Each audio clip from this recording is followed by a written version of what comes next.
بیٹا وہ گارڈن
جلدی کرو جلدی کرو.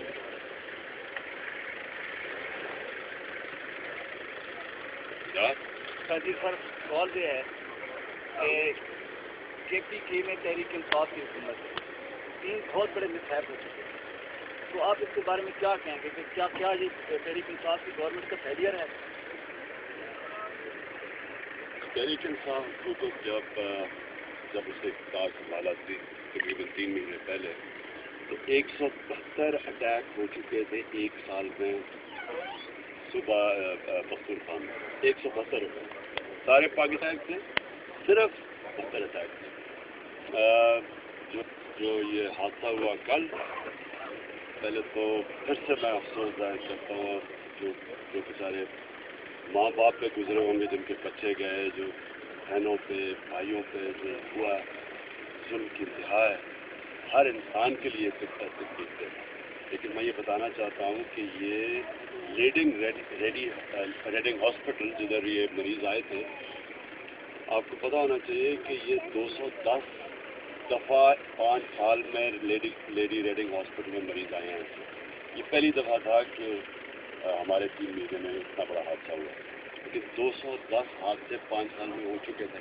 یعنی کہنے کا مقصد یہ ہے کہ یہ کوئی تحریک انصاف کے دور میں نہیں شروع ہوا، یہ پچھلے 9 سال سے تباہی مچ رہی ہے پاکستان میں، اور ہم سب پاکستانیوں کو اس کا حل ڈھونڈنا چاہیے. لیکن جب ایکسیڈنٹ ہوا، حادثہ ہوا تھا، تحریک انصاف کی گورنمنٹ کا کوئی نمائندہ وہاں نہیں پہنچا، بلکہ ANP کے نمائندے وہ فوراً پہنچے. بالکل غلط ہے یہ.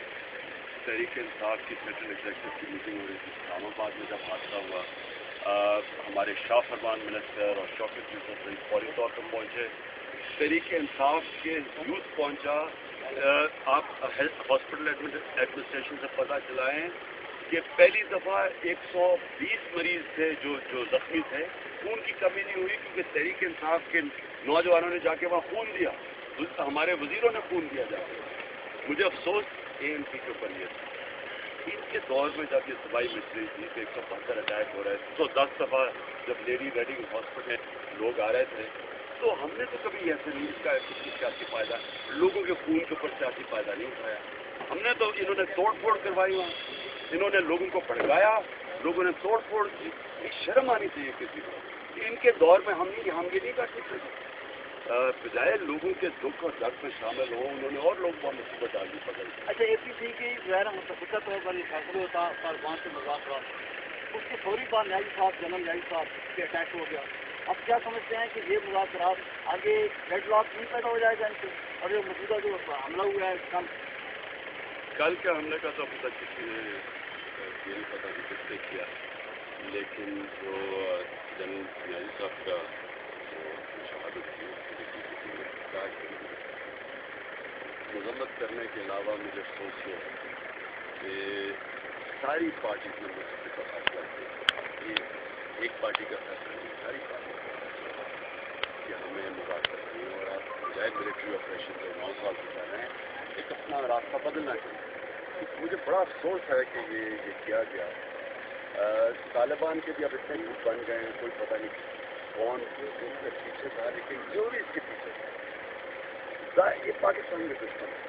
क्योंकि कोशिश इनकी ये है कि पाकिस्तान इसी तरह बैठे रहें, इसी तरह धमाके हों, इसी तरह यहाँ न चले ना इंडस्ट्री चले ना बिजनेस चले। तो ये जाहिर है पाकिस्तान के दुश्मन इसके पीछे हैं जो चाहते हैं कि यहाँ अमन ना हो। तो आप समझते हैं कि ये इतना बड़ा खाना हुआ है मौलाना न्याजी साहब के साथ और उनके दीगर जो कमल साहब थे दूसरे, तो उसके बाद भी गवर्नमेंट को तालिबान से मुज़ाकरात करने चाहिए। देखिए मुज़ाकरात होती दुश्मनों से, दोस्तों से मुज़ाकरात नहीं हो सकती।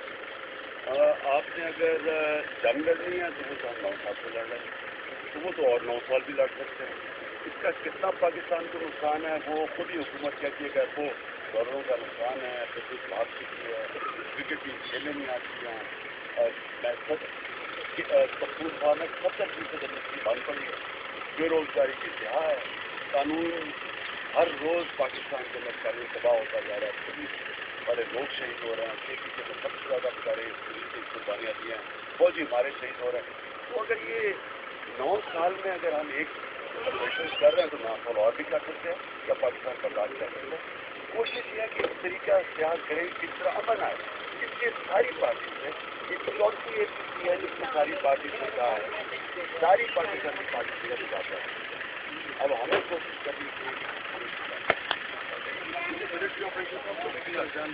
लेकिन मुज़ाकरात एक वक्त सुनकर कोशिश तो करें कि शायद कई ग्रुप्स हमारे साथ आ जाए और मुज़ाकरात की वजह से जंग ख़त्म कर दें, और शायद ऐसे ग्रुप बच जाएं जिनको शायद हमारे कबायली लोग ही उनको अमन की तरफ जाए। तो आपके मतलब ये कहा जाता है कि इमरान खान 2 साल बाहर हैं तो उसके मजम्मत नहीं करते बहुत दफा, तो आप इमरान खान तो पाकिस्तान है, इमरान खान पाकिस्तान में अमन देखना चाहता है।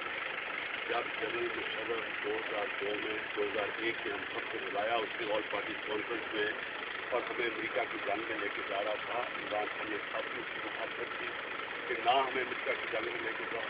असेंबली में खड़े होकर तकरीर की 2004 में जब पाकिस्तान की फौज वज़ीरिस्तान भेज रहा था कि ना करो ये, क्योंकि पाकिस्तान को बहुत बड़ा नुकसान उठाना पड़ेगा। लेकिन बदकिस्मती से ये अमरीकियों के गुलामों ने हमें उस जंग में फंसा दिया है, और जो इस जंग के खिलाफ बात करता है उसको प्रोतालिबान बना दिया जाता है। और उनसे तो पूछें कि जो हम इस जंग में हमें लेके गए हैं जिसमें कोई पाकिस्तान का ना लेन 11 से था और हमारे हज़ारों लोग बेचारे शहीद हो चुके हैं, कितनी बेचारी माएँ उनके बच्चे चले गए हैं, बेवा हो चुके हैं, उनसे पूछना चाहिए कि वो जो जंग में हमें लेके गए उनसे तो कभी हिसाब लें।